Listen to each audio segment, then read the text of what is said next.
గోవిందాయ నమః. హిందూ బంధువులందరికీ జై శ్రీరామ్. ఈరోజు ఒక అద్భుతమైన టాపిక్ తోటి మీ ముందుకు వచ్చానండి. మీకు కూడా ఈ వీడియో ఎంతో సంతోషాన్ని ఉత్సాహాన్ని కలిగిస్తుంది. కొన్ని కొత్త విషయాలు మనం నేర్చుకుందాం. ఈ మధ్యకాలంలో కొన్ని సంవత్సరాల క్రితము ఈ సినిమా యాక్ట్రెస్ నయనతార గారు యాక్ట్ చేసిన ఒక తమిళ సినిమా తెలుగులో కూడా డబ్ అయింది. అందరూ చూశారు. మంచి సినిమానే. ముక్కు పుడక అమ్మవారు అని, ముక్కుతి అమ్మన్ అనేసి తమిళ్లో తీశారు. తెలుగులో ముక్కు పుడక అమ్మవారు లేదా అమ్మోరు అని ఉంది పేరు. ఒక దొంగ స్వామీజీ మీద ఒక జర్నలిస్ట్ పోరాడుతూ ఉంటే ఆ జర్నలిస్ట్ కులదేవత ఈ ముక్కు పుడక అమ్మవారు నయనతార పాత్ర సహాయం చేస్తూ ఉంటుంది. ఆ జర్నలిస్ట్ కనపడి పర్వాలేదు, ఆ పాత్రలో నయనతార బాగానే అమ్మవారు లాగానే ఆ గెటప్ లో చాలా బాగుంది, ముచ్చటగా ఉంది. అసలైన ముక్కు పుడక అమ్మవారు ఎవరు, ఆమె ముక్కు పుడక మహత్వం ఏమిటి, ఆమె ముక్కు పుడక వలన అసలు ఏం జరిగింది, ఆ ముక్కు పుడక ఎక్కడిది, ఏమైపోయింది, ఈ విషయాలన్నీ కూడా ఈ వీడియోలో తెలుసుకుందాం. మనకి వీడియో చాలా ఇంట్రెస్టింగ్ గా ఉంటుంది. కొన్ని మంచి విషయాలు మనం తెలుసుకోవాలండి. దానివల్ల ఏమవుతుందంటే చక్కటి వ్యక్తిత్వ నిర్మాణం జరుగుతుంది. ముఖ్యంగా ఆడపిల్లలకి మహిళలకి చాలా మంచిది ఇలాంటి విషయాలు తెలుసుకుంటే.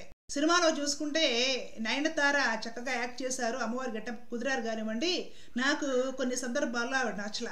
ఆ కిరీటం తీసేస్తే అమ్మవారి గెటప్లో ఉన్న నయనతారకి పాపడ ఉండదు, పాపట్లో సింధూరం ఉండదు. శుభ్రంగా పాపడ లేకుండా తలంతా పైకి ఉంటుంది.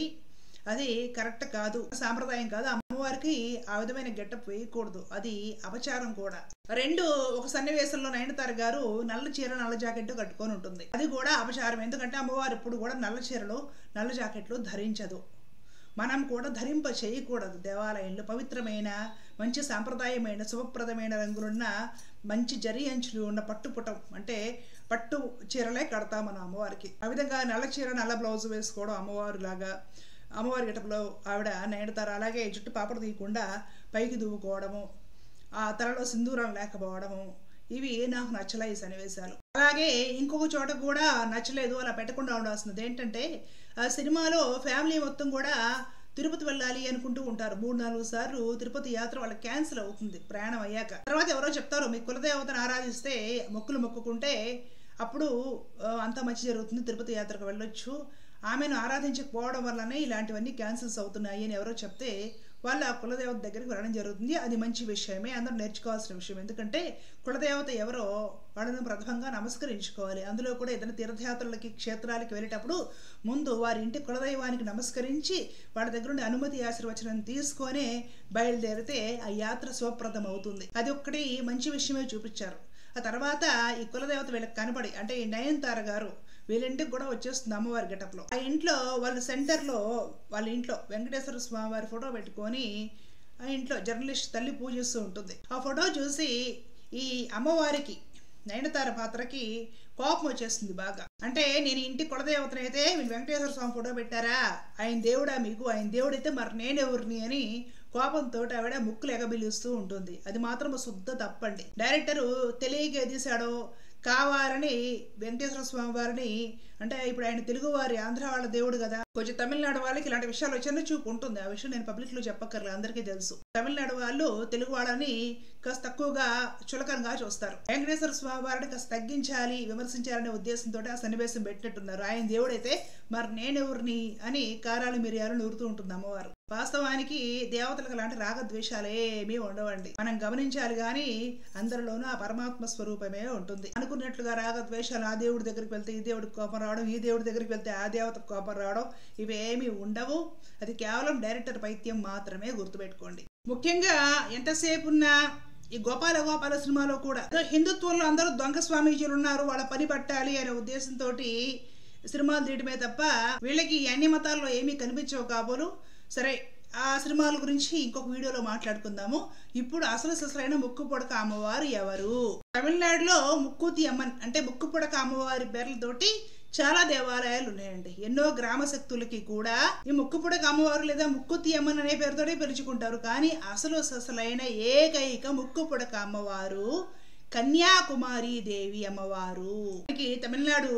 తమిళనాడు లాస్ట్ బోర్డర్ సముద్రంలో ఉంటుంది. సతీదేవి వెన్నుముకబడిన ప్రాంతం అది. అమ్మవారు స్క్రీన్ మీద చూడండి, చక్కగా 2 భుజాలతోటి కుడి చేతితోటి జపమాల పట్టుకొని నిలబడి ఉంటుంది. జపమాల ఎందుకు పట్టుకొని ఉంటుంది అనుకుంటున్నారు?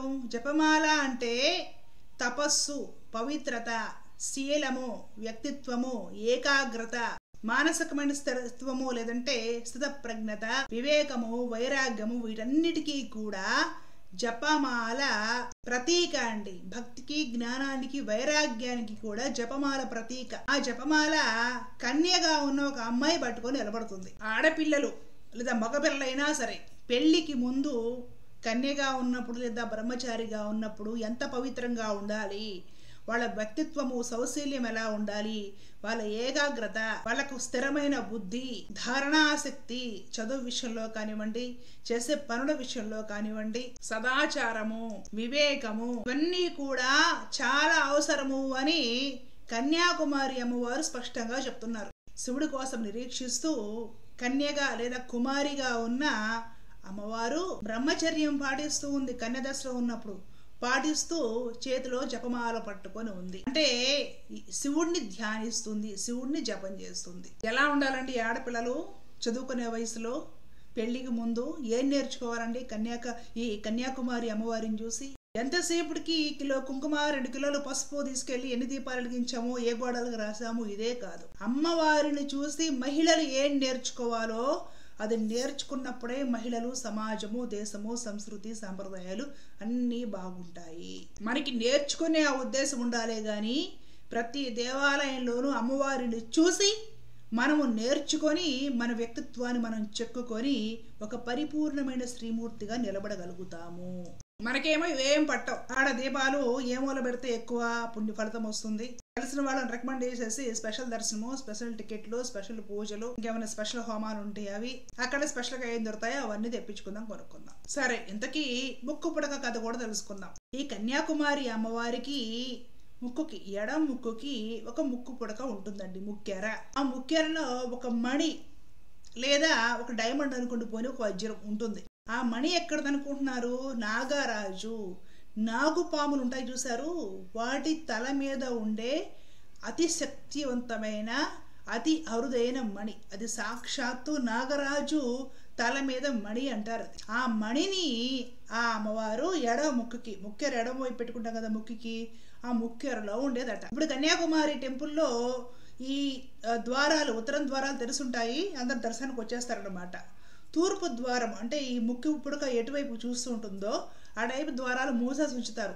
సంవత్సరం మొత్తం మీద 2-3 సార్లు మాత్రమే కొన్ని రకాల ఉత్సవాలప్పుడు కొంతసేపు తెరుస్తారు, అంతే. అది ఎందుకు మూసారో తెలుసా? పాత రోజుల్లో ఈ అన్ని మతస్థులు, బ్రిటిషర్స్ వీళ్ళందరూ కూడా పరిపాలన చేస్తూ ఉన్న రోజుల్లో ఈ నావికులు పడవల మీద, నాడు పడవలు, షిప్పుల మీద ఈ మొత్తము సామానంతా కూడా రవాణా సరఫరా చేసేవాళ్ళు కదా. పడవల మీద వ్యాపారాలు నడుస్తూ ఉండేవి కదా. రాత్రిపూట పడవలు వస్తూ ఉన్నప్పుడు ఈ అమ్మవారి దేవాలయము తూర్పు వైపున తలుపుల్లో నుండి అమ్మవారి ముక్కు, ఆ ముక్కెరలో నుండి ప్రకాశిస్తూ ఉన్న ఆ మణి తేజస్సు లేదా ప్రకాశము ఎలా ఉండేదంటే, ఆ తేజస్సు ఆ తలుపుల్లో గుండా వెళ్ళి సముద్రం లోపలికి వెళ్ళి ఆ పడవలు వస్తూ ఉంటే నావికులకి దూరం నుండి అదొక లైట్ హౌస్ ఏమో అన్నట్లు కనిపించేదట. అమ్మవారి ముక్కులో ఉన్న మణి, ముక్కు పుడకలో ఉన్న మణిలో నుండి రాత్రిపూట వచ్చే వెలుగులు సముద్రం లోపలికి వెళ్ళి సముద్రంలో పడవలు నడుపుతూ ఉన్న నావికులకి, అంటే ఆ నేవీ మర్చెంట్స్ కి దూరం నుండి ఆ లైట్ అంతా చూసి ఆ గుడి ఒక లైట్ హౌస్ ఏమో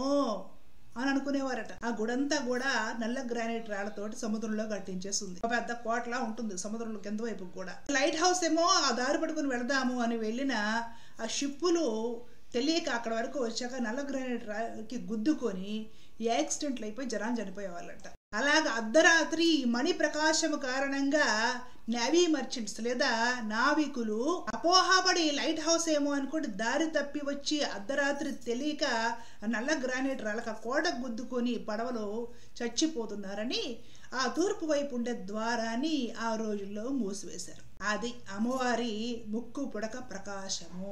తర్వాత ఈ బ్రిటిష్ అదవలే గుళ్ళల్లో పడేసేసి అన్ని దోచుకుపోయారు కదా, ఆ టైంలో అది కూడా కాజేశారు. ఇప్పటికి కూడా అమ్మవారికి అత్యంత గొప్ప విలువైన డైమండ్ ముక్కెర ఉంటుందండి, అది కూడా ప్రకాశిస్తూ ఉంటుంది. అసలు ఈ అన్య మతస్థులు, ముస్లిమ్స్ కానివ్వండి, బ్రిటిష్ వాళ్ళు కానివ్వండి, దేవాలయాల మీద పడి దాడులు చేసి దోచుకెళ్ళని వస్తువులు ఏమైనా ఉన్నాయా? శ్రీరంగంలో రంగనాథ స్వామి వారి దేవాలయంలో రంగనాథ స్వామి వారి 2 కళల్లో 2 అత్యంత విలువైన అతి అరుదైన డైమండ్స్ ఉండేవండి. అవి కూడా మణులే, గొప్ప డైమండ్స్. ఆ డైమండ్స్ ఒక డైమండ్ని ఇంగ్లీష్ వాడు భక్తుడు అని చెప్పి నాటకం వేసి నిదానంగా వచ్చి అర్చక స్వామి లేనప్పుడు ఒక డైమండ్ని దోచుకుని వెళ్ళిపోయాడు. అందరూ వచ్చి ఎతికి చేసేసరికి షిప్ ఎక్కాడు. అలా అలా అలా అది ఆదేశం చేతులు మారి ప్రస్తుతానికి రష్యన్ మ్యూజియంలో ఉంది. ఇంతకుముందు ఏదో డిక్లరేషన్ గురించి గొడవైనప్పుడు మనం వీడియో చేసుకున్నప్పుడు చెప్పుకున్నాం. డిక్లరేషన్ ఎందుకు అడుగుతున్నారు దేవాలయాల్లో కన్యమతస్తుల కంటే? ఇందుకే పంగజపాలు చాలా మంది చేస్తారు భక్తులు అని చెప్పి వచ్చి దోచుకుపోయే వాళ్ళు దోచుకుపోతారు. రంగనాథ స్వామి వారి దేవాలయంలో ఉన్నప్పుడు ఆ డైమండ్ ఎన్ని క్యారెట్లు ఉండేదో అది వాడుకోసుకొని తరిగిపోయి ఇప్పుడు కొంత బరువు తగ్గిపోయేసి డైమండ్ అయితే ఉంది రష్యా మ్యూజియంలో. చాలా బరువు తగ్గిపోయింది. ఇప్పుడు 25% డైమండే ఉంది, 75% కట్ చేసి చాలా చేతులు మారింది అది. అలాగా కన్యాకుమారి దేవి అమ్మవారి ఎడమ ముక్కుకున్న ముక్కేరలో అత్యంత అరుదైన, అతి విలువైన, అతి పవిత్రమైన, అతి ప్రకాశమయమైన, ఎంతో తేజస్సుతో కూడిన నాగమణి, ఒక మణి ఉండేది. ఆ మణి ప్రకాశం రాత్రి వేళ సముద్రాలు ఎంత పొడుగుందో అంత పొడుగు కూడా వ్యాపించి ఉండేది. ఒకసారి నిజంగా చూడలేం కానీ ఊహల్లో ఇమాజినేషన్ చేసుకోండి. ఆ అమ్మవారు ఫేమస్ కాబట్టి తమిళనాడులో ఉన్న చాలా ప్రాంతాల్లో చాలా గ్రామీణ దేవాలయాలు, గ్రామశక్తుల దేవాలయాల్లో కూడా అమ్మవారికి ఎలాగో ముక్కు పుడక ముక్కెరులు పెడతారు కాబట్టి ముక్కు పుడక అమ్మ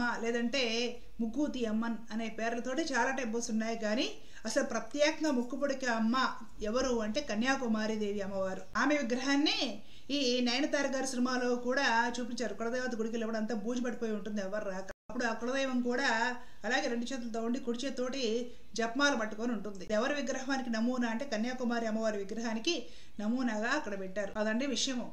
ఎంత విలువైన, ఎంత సుసంపన్నమైన భారతదేశం అండి మంది. అత్యంత విలువైనవి విదేశాల్లో వాళ్ళు ఎప్పుడు కని విని ఎరగనివి, అసలు ఇలాంటివి కూడా ఉంటాయా అని వాళ్ళ ఊహలకు కూడా అందని ఎన్నో రత్నాలు, వజ్రాలు, వైడూర్యాలు, మణులు మన దేశం నిండా ప్రతి దేవాలయంలోనూ సంపన్నంగా ఉండేవి. ప్రతి దేవాలయంలో కూడా అర్చామూర్తిని, స్వామిని లేదా అమ్మవారిని ఇలాంటి మణులతోటి, డైమండ్స్ తోటి, అతి విలువైన రత్నాల రాసులతోటి అలంకరించేవాళ్ళు. దోచుకుపోయారు దేశం మీద పడి దోచుకుపోయి అంతా అయిపోయి దేశంలో ప్రస్తుతానికి మిగిలింది మనకిది. ఇది కూడా రక్షించుకోలేని పరిస్థితుల్లో మనం ఉన్నాం.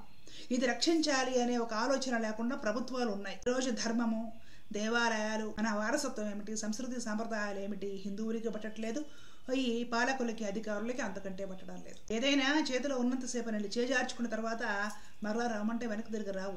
ఈరోజు మనం పోగొట్టుకున్న కన్యాకుమారి అమ్మవారి ముక్కుబడికి కానివ్వండి, రంగనాథ స్వామి వారి కళలో డైమండ్స్ కానివ్వండి, మరలా తిరిగి తెచ్చుకోగలమా? కోహినూరు వజ్రం ఎక్కడుంది? ఇప్పుడు జగన్నాథ స్వామి వారికి చెందిన కోహినూరు వజ్రం అది. విష్ణువాలయాల్లో, శక్తి ఆలయాల్లో, శివాలయాల్లో, అన్ని ఆలయాల్లో పడి అతి అమూల్యమైన సంపదలు, కని విని ఎరగని సంపదలు మొత్తం కొల్లగట్టుకొని తీరం దాటించేశారు. ఈరోజు అవన్నీ మన కళ్ళ ముందు లేకపోయినా కూడా ఆ గుర్తులు, జ్ఞాపకాలు నెమరు వేసుకుంటే ఏవో 4 మాటలు ఈ వీడియోలో చెప్పుకొని మనం సంతోషిస్తున్నాం. మన ప్రాచీనుడికి ఇంత గొప్ప వైభవం ఉందా, ఇలాంటి సంపద మన దేశంలో ఉందా అని ఆలోచిస్తే గర్వంగా ఉంటుంది, సంతోషంగా ఉంటుంది, పోగొట్టుకున్నందుకు బాధగానే ఉంటుంది. అలాగే ఉన్నదైనా సరే మనం చేజార్చుకోకూడదు, పోగొట్టుకోకూడదు అనే ఒక పట్టుదల కూడా నరనరాన ప్రతి హిందూకి ఉండాలండి. లేదంటే ఉన్నది కూడా పోగొట్టుకుంటాం.